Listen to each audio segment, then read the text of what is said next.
जनाब गोपीनाथ आमी। उनके हुक्म ये था कि गालिबी की जमीन में कुछ कहा जाए।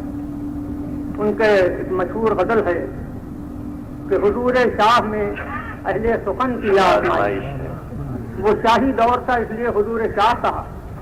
मैंने मौजूदा दौर की रियायत से इसी जमीन में कुछ अशार कहे हैं। सूरत गजल की है हकीकतन नज़्म।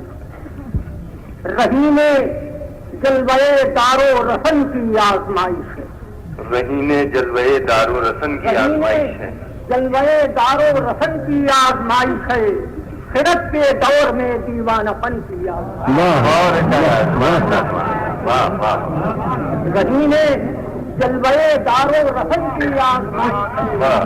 खिरत के दौर में दीवानापन की आजमाइश।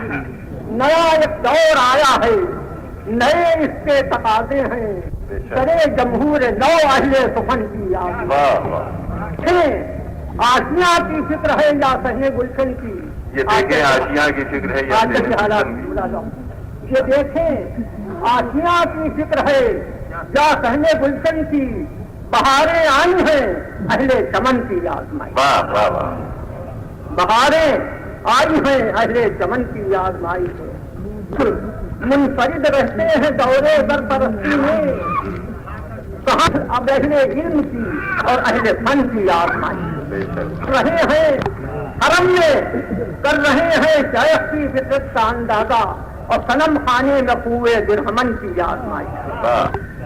यूनिटी ये कितना समझे हैं तहजीब की वहदत में कसर को अब इस मेयार पर अहले वतन की आजमाइश है। कि लिया है क्या सबक हासिल किया क्या दर्श संगम से अब अहले साहिदे गंगो जमन किया।